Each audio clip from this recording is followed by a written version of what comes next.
살아야죠. 자, 또 볼게요. 자, 여기 디바이스에 보면은, 디바이스 갈게요. 예. 디바이스. 내 디바이스에 가면은 여기에 홈 화면 모드, 뭐 잠금 화면이라고 있지, 잠금 화면. 잠금 화면이라고 있어요, 그렇죠? 그러면 이제 드래그해서 잠글 거냐, 드래그해서 잠글 거냐, 아니면 패턴으로 잠글 거냐, 비밀번호로 할 거냐 하는 건데, 패턴은 뭔지 아시죠? 그렇죠? 이렇게 보세요, 이렇게. 근데 저는 잠금을 누르면 갤러리가 나오거든요. 잠깐만요. 패턴을 이렇게 잠갔단 말이에요. 그럼 한 번 더 해보라 그러죠. 그럼 이제 따라서 간단 말이에요. 이렇게 나는 리을자로 패턴을 걸겠다. 그러면은 이제 보조키를 설정한단 말이에요. 예를 들어서 1, 2, 3, 4. 그래서 1, 2, 3, 4 비밀번호를 제가 이제 맞춰 놨어요. 그러면 이제 화면이 꺼졌다가 다시 켜지게 되면은 비밀 여기 패턴을 묻잖아요. 그렇죠? 그래서 이렇게 패턴을 지그재그로 이렇게 맞추면은 들어가는 거죠. 그렇죠? 그럼 그렇게 들어가서 패턴을 바꿀 수도 있잖아, 남이. 그러면 이제 여기 패턴을 바꾸려고 봤더니 패턴을 이렇게 이제 지금 패턴을 맞춰야 되겠죠, 이렇게. 그러면 이제 없어지는 거죠. 예. 다시 여기 핀 번호도 있어요. 핀 번호는 아까 4자리를 쓰는 거죠, 4자리. 핀 번호 4자리는요 불안할 수 있어요. 저는 어떤 걸 쓰냐면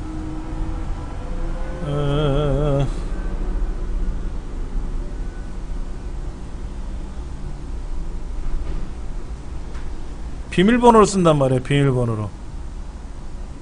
비밀번호 영문자, 소문, 뭐 영문자라든지 숫자 다 쓸 수가 있어요. 굉장히 도움이 되겠죠, 이런 걸 쓰면은. 예. 제일 좋은 건 여기 뭐라고 써있냐면요. 자꾸 이거 해제해야지 당장에. 보기 싫어. 여기 보세요. 비밀번호가 보안 강도가 매우 높음이고요. 그냥 옆으로 이렇게 지나가는 거 있잖아요. 이렇게. 그거는 보안 기능이 아예 없고. 그 패턴은 중간인데.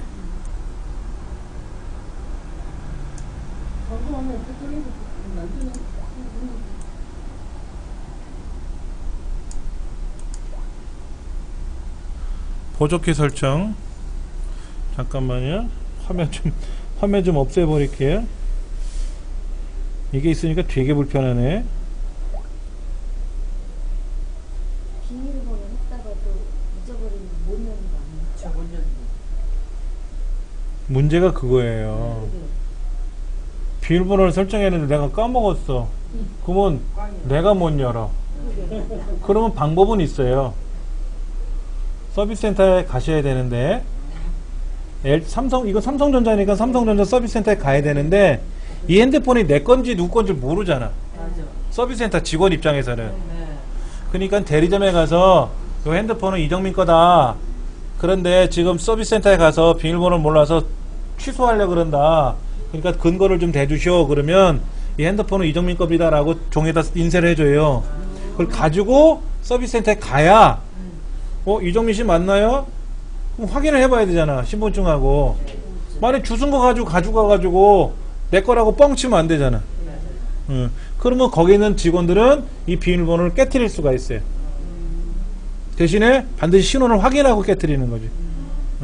그러니까는 이제 그 사람들이 만약에 남의 걸 주웠다 그러면 자기네 기술 가지고 깨트리면 그건 더 미운 짓을 하는 거지만, 그렇게 그런 서비스는 해요. 그런 기능은 있어. 근데 이제 문제는 이제 컴퓨터에다가 패스워드를 걸어놓으면 본인이 모르면 꽝 되는 거지. 이거는 서비스 센터에 가서 보일 방법이 없으니까는. 예. 일단은 저도 보안 기능을 좀 바꿔보도록 할 거고요.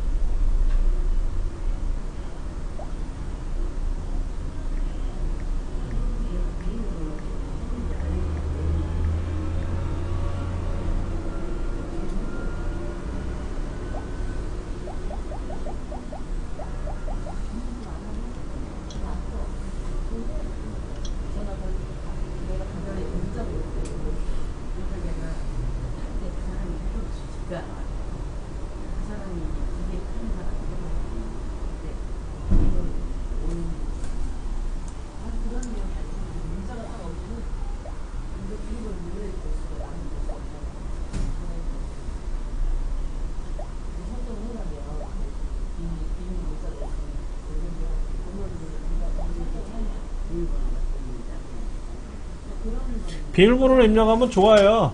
비밀번호 입력하시면 좋습니다. 패턴 이건- 해놓고 비밀번호도 하고 그래요? 아니요, 패턴 할 필요가 없죠. 비밀번호를 걸어놓으면은. 중에 하나만 하면 되는 거지. 근데 비밀번호는 숫자만 쓰는 게 아니라 글자도 써야 돼요. 이거는 이 비밀번호라는 말은 뭐냐면은 지금 화면이 잠겨 있을 때 켜야 되잖아요. 이렇게요. 이때 패턴을 할 거냐, 비빌 거냐, 비밀번호를 넣을 거냐, 이걸 얘기하는 겁니다.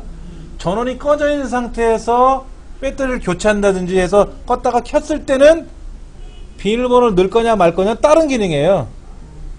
요거는 잠금에서 빠져나올 때 화면이 조금 전에 이렇게 잠겨져 있는데 이렇게 잠겨져 있잖아요. 그럼 얘가 마우스 이렇게 화면을 이렇게 비비면 화면이 풀어놨잖아요. 요런 기능을 쓸 때. 근데 젊은 친구들은 이거를 다 핀번호나 아니면 비밀번호를 해놓거든. 핀번호, 아까 우리 패턴 같은 경우에 보면 어떤 분들은 이렇게 해놓더라고. 이런 패턴 쉽게 할 수 있잖아. 어떤 분은 또 이렇게나 이렇게 뭐 이렇게 Z 가장 많이 해. 이런 거 누가 못해? 쓱 보면 칙칙칙 비비는 거 보면 알면 쓰지. 예. 대신에 이렇게 막 복잡해. 복잡해. 그 다음에 어떤 사람은 막 이렇게 막 복잡해. 이렇게 되면 헷갈릴 수도 있는. 근데 본인이 까먹어 또. 이제 그게 문제야. 아그들은 잘 기억하는데 어른들은 잘 잃어버려. 그러니까 남들 하는 거 따라 하다가 남하고 똑같아. 핀으로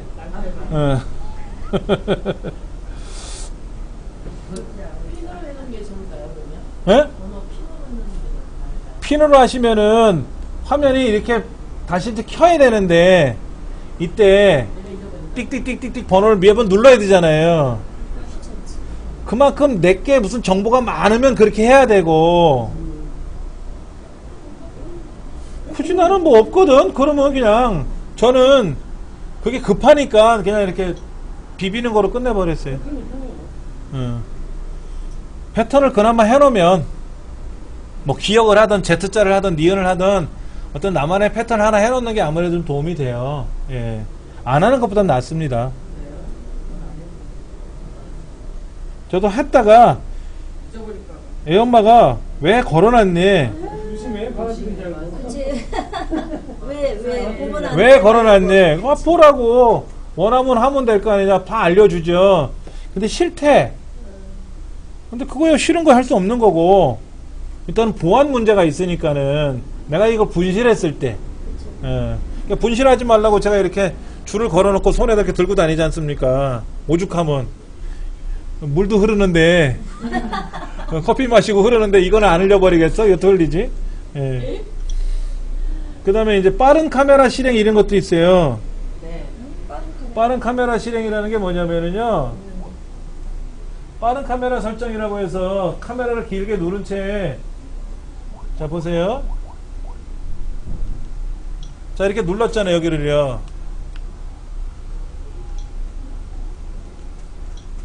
자 이 상태로 이렇게 눌렀잖아요. 누르고 이렇게 돌아요. 이렇게.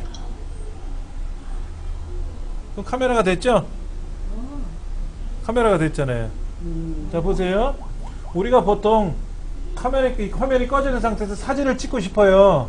그러면 화면을 패턴을 지워야 되고 카메라를 찾아야 되고 바쁘잖아요. 그렇죠? 그럴 때 이 상태에서 얘를 누른 상태로 돌려 이렇게. 그리고 뛰면 카메라가 된단 말이에요.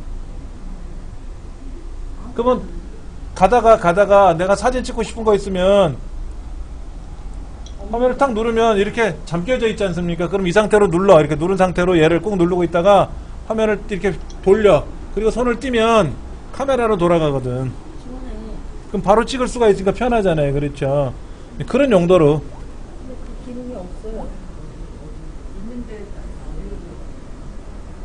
없을 수도 있고 있을 수도 있고 제 거는 아주 옛날 핸드폰이라.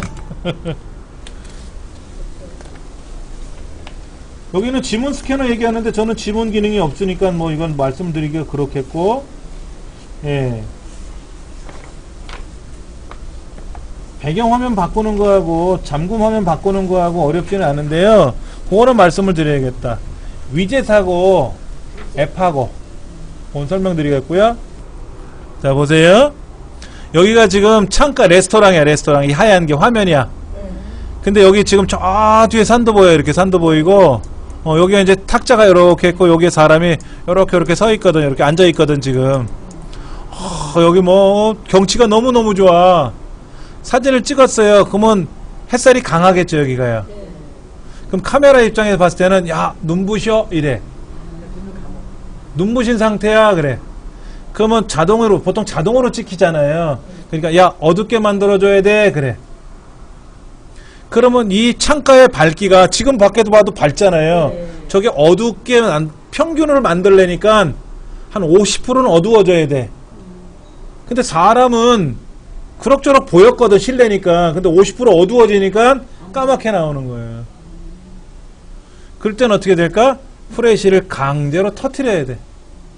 아까 후레쉬는 자동 꺼짐 켜짐 있었잖아요. 그럼 켜짐으로 놓고 착각 찍으면 후레쉬의 불빛에 의해서 사람은 밝게 나오고, 나중에 실내에서는 찍으려면.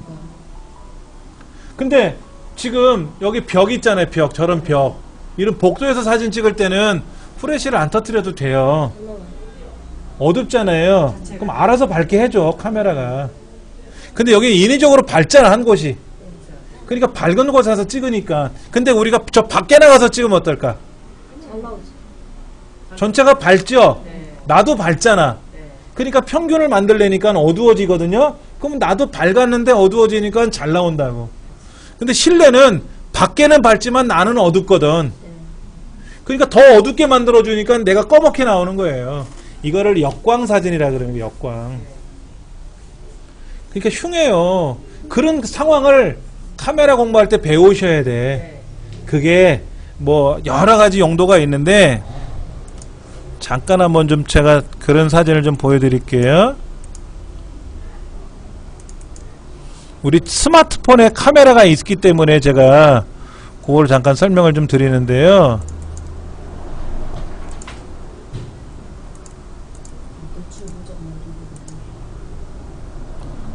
자, 지금 요거는 지금 이렇게 건물 속에 이렇게 있잖아요. 건물 속에 있고, 지금 여기 보세요. 요 사람 얼굴은 어떤가 보세요. 요 사람 얼굴은 검었죠? 왜 그러냐면 지금 여기가 밝잖아요. 햇살이 있어서. 자, 다시 한번 보시면 여기가 지금 주변이 어때요? 하늘이 있으니까 밝죠? 근데 얘는 지금 망태기를 머리에서 살짝 했지만 얘는 가렸잖아요. 가렸으니까 어둡죠. 얘는 안 가렸잖아요. 전체가 밝으니까 어둡게 만들어줘야 평균적으로 나오는데, 여기는 그늘이잖아. 그러니까 더 어두워졌잖아. 그러니까 검게 보이는 거예요. 그래서 모자를 쓰잖아. 밖에 나가서 등산을 간다든지 하면 여성분들은 앞에다 책모자 같은 거 이렇게 쓰잖아요. 그러니까 얼굴이 안 보여. 그늘이 생기는 바람에. 그런데 사진을 찍으면 더 어둡게 나오니까 밑에가 까맣게 나온다고. 이제 그런 거는 여기 왼쪽에 있는 여자애처럼 약간 올렸어 라고 해줘야지. 아니면 후레쉬를 터뜨려 주든지 여기다. 여기가 화나겠죠. 그렇죠. 어려운 거예요. 이런 거야 뭐 이제 실내고 실외고. 여기도 보세요. 이 사진 한번 보세요. 지금 이 사진이 해가 어떻게 됐어요? 지금 이렇게 해가 비치죠? 얼마나 밝겠어. 근데 밑에는 볼만하거든. 좀 그럭저럭 볼만한데 밝았으니까 보편적으로 평균을 만들기 위해서 어두워뜨리거든. 근데 이 밑에는 어떻게 됐어요? 아예 꺼멓게 변하는 거지. 그런데 이제 검은 상태에서 찍게 되면, 흐린 날 찍거나 이렇게 흐린 날 찍게 되면은요, 어둡잖아요, 약간은요. 그러면 밝게 만들어 주거든요. 그리고 그림자도 안 생기기 때문에 흐린 날 찍는 게 사진이 제일 예뻐요. 예. 보세요. 요것도 보세요. 이렇게. 어디는 밝고 어디는 검었잖아요. 근데 이런 사진들은 어려운 거예요. 그러니까는 이렇게 저쪽에는 밝은 게 들어오는데 기둥은 안 그래도 어둡잖아요. 그래서 더 어두워지는 거지. 저 뒤에 있는 벽은 그냥 그럭저럭 보이는 거고. 이제 그런 게 사진에서는 어려운 거고요. 근데 인위적으로 이렇게 한쪽은 밝게 하고 한쪽은 어둡게 할 수도 있죠. 약간 그늘이 졌고 여기는 밝잖아요. 그러면 있는 그대로 찍는 거예요. 자동으로 찍는 게 아니라 있는 그대로 수작업으로. 디카에 보면 수작업으로 잠깐만요. 고릴라 찍으면 어떨까요? 얘는 검었잖아. 그러면 카메라가 어떻게 될까요? 어둡다고 생각하겠죠? 그럼 밝게 찍어줘요. 근데 앙드레 김 선생님은 어떨까? 밝아요. 이 양반은 화나잖아. 옷이 하얘니까. 그러니까 사진은 어둡게 나와요. 그럼 앙드레 김 선생님이 어둡게 나오면 안 되잖아. 하얗게 나와야 되잖아요. 그러니까 어려운 거예요. 그런 사람 찍기가. 이 고릴라는 검맣게 나와야 예쁘잖아요. 이 검맣게 찍는 게 기술이라고. 그러니까 일반 핸드폰으로 그냥 차각차각 찍으면 어떻게 돼? 자동으로 찍히니까 고릴라는 환하게 나오고 앙드레 김 선생님은 검맣게 어둡게 나온다고. 그럼 사진이 그냥 그거는 보편된 기술이지, 기능이지. 어려운 거예요. 그래서 그거를 잘 만들어야 되는데 그게 쉽간디 뭐? 그런 거 잘 만들 줄 알면은 잘하는 거지. 그래서 어려워요, 사실은. 이런 사진 같은 경우도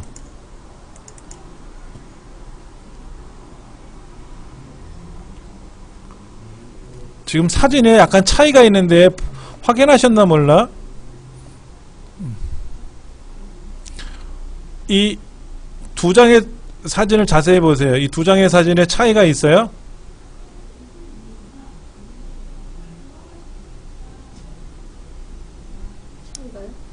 좌우의 사진의 특징. 좌우의 사진의 특징. 이거는 금비 아실 텐데. 그렇죠. 뒷배경이 뿌옇게 날아가느냐 하는 거죠. 뿌얘졌죠. 오른쪽은 뿌옇죠. 얘도 오른쪽은 뿌옇고 여기는 선명하죠. 일반 디카로 찍으면 다 이렇게 나와요. 이렇게 나온다고. 이렇게 저 뒤에가 이렇게 뿌옇게 보여야 인물이 도드라지거든. 이런 기술을 찍으려면은 카메라 렌즈가 좋아야 돼요. 카메라가 좋은 게 아니라 렌즈가 좋아야 돼요. 예. 그래서 어려운 거라. 그 다음에 이렇게 실내에서 사진을 찍게 되면은요, 이 창가에 따라서, 창가의 빛에 따라서 사진 달라지기도 하고요. 자, 지금 굉장히 멋있죠. 저기 뭐 구름인 것 같기도 하고 빙하 같기도 하고. 예. 사진을 찍을 때도 보세요. 그림자 생기죠, 여기요. 외국 사람들 눈이 움푹 들어가고 눈두덩이가 튀어나와서 그림자가 심해요. 그래서 요런 거를 받쳐대고 찍는 거예요. 이렇게 확산. 그러면 반사가 되거든. 눈이 이렇게 거울로 반사시키면 눈이 부시고 확산을 시키는 거지. 우리 드라마 찍을 때 이런 거 많이 갖다 대고 하잖아요. 예. 그거 보세요. 여기 환하잖아. 이렇게 검었잖아요. 근데 이것도 마찬가지로 이렇게 확산기를 대니까 환하게 나오잖아요. 뭐 이런 요령도 필요한데 일단 돈은 들어가지. 이런 걸 찍으려 그러면. 뭐 여러 가지가 있어요. 이런 게 사실은 어려워요. 이런 게 어려워. 그래서 우리 카메라 안에는, 자, 카메라에 있는 기술을 잠깐 좀 제가 보여드릴게요. 자, 제가 이제 카메라를 한번 좀 켜볼게요. 카메라를 켜면은 이제 카메라가 이렇게 뜨는데, 요 환경 설정하는 거 있죠? 환경 설정하는 거예요. 카메라에. 요거를 눌러가지고, 여기 보면은, 플래시를 킬 거냐, 끌 거냐, 이런 거 있죠? 네, 촬영 모드라는 게 있어요. 촬영 모드. 이런 거. 얼굴 인식, 파노라마, 이런 거 있고, 뭐 이런 거 굳이 신경 안 쓰셔도 되고, 효과에 가면 뭐가 있어요? 예, 차가운 느낌이 사진이 나오게끔 할 건지, 뭐 이런 것도 있고, 뭐 방법은 여러 가지가 있어요. 용어 설명들이 나와 있는데 그 중에 장면 모드라고 있어요. 장면 모드. 장면 모드. 씬 모드라고 써 있기도 해. 씬 모드. 장면 모드. 그러면 인물을 찍으실 거잖아요. 인물. 여행 가서 야, 나 좀 찍어봐 라고 할 거 아니야. 그러면 저기 멋있는 배경을 기준으로 날 찍을 거 아닙니까? 인물 모드로 놓고 찍으면 돼. 그러면 내가 요거 이렇게 인물 모드로 이렇게 놓고 그리고 사진을 찍으면 내가 예쁘게 나오고 배경에 비해서. 안 그러면 배경도 선명하고 인물도 선명하고 다 선명하니까 안 이쁘죠. 그러면 배경이 흐릿하게 나오는 거예요? 예, 그러면 좀 낫죠, 그게. 근데 중요한 게 있어요. 인물을 놓고 인물 장면 모드로 찍잖아요. 그런데 사진을 찍으실 때는 배경 있잖아요. 뒷배경이 멀어야 돼. 그래서 여러분들이 여행을 자주 다니시는 분도 있는데 항상 공통점이 있어요. 지구상의 여행지 중에 그 여행지에 가서 찍은 사진이 제일 예뻐. 일반적으로. 그 여행지가 어딘지 아세요? 장가게예요. 장가게. 중국. 중국 장가게는 저 멀리 있잖아. 풍경이. 그래서 나를 찍으면 내가 멋있어. 그런데 이런 강의실에서 찍으면 배경이 다 덕지덕지 붙어있잖아요. 주변에. 그래서 사진이 안 이뻐. 왜? 나도 깨끗하게 나와, 배경도 깨끗하게 나와, 다 선명하니까 안 이쁘고. 그러니까 예를 들어서 여의도 광장 이런 데 가서 공원 있지 않습니까? 공원. 그러니까는 여러분들이 이제 가을에 단풍구경 가실 거란 말이에요. 그러면 단풍구경 가서 찍으실 때는 단풍나무 밑에 들어가서 찍지 마시고 단풍을 저 멀리 울긋불긋 산에 다 단풍이 있을 거 아닙니까? 그리고 나를 위주로 찍어야지. 배경이 멀면 멀수록 좋아. 그러면 나는 선명하게 보이고 배경은 뿌옇게 울긋불긋한 것만 보이지. 그러면 내가 주인공이 되는 거지. 그러니까 벚꽃을 찍으러 갈 때도, 벚꽃 공경할 때도 벚꽃 나무 안에 들어가서 찍으면 꽃도 찍히고 나도 찍히니까 꽃이 예쁘지. 사람보다. 애들은 몰라. 20대 파릇파릇한 청년 같으면 괜찮은데 이제 50대 60대 넘어가면 주름도 꼈는데 꽃이 이쁘지. 특히 튤립 꽃밭 가서 사진 찍지 마. 튤립에서 튤립이 얼마나 예뻐요. 화려하고 섹시하고. 그 튤립 꽃밭에 가서 사진 찍으면 뭐라 하는지 아세요? 어메 꽃이 이쁘네 이런다고 대번에. 그럼 그거에 마음 상처받아. 또 그럼 또 밥도 안 해주지. 꼴드베기 싫다고. 근데 튤립 꽃밭을 저 멀리 놓고 찍으면은요 내 인물이 훨씬 더 예뻐요. 항상 사진은 반드시 사진을 찍으실 때는 배경을 멀리 놓고 찍는 거예요. 그러니까는 강가에 가서 강물 옆에서 찍으면 안 되고 강가가 저 뒤에 보이면 그걸 배경으로 그냥 찍는 거예요. 그럼 강가 간 거잖아. 그러면 내가 멋있게 나온다. 그것만 지켜서 찍으세요. 나머지는 사진 수업할 때 제가 좀 설명드리면 되니까는 그렇게 해서 공부하시면 되니까. 오늘은 그렇게 제가 이제 설명을 마무리 질 거고요. 다음 시간에 이어서 또 좀 설명을 할게요. 다음 시간 준비물이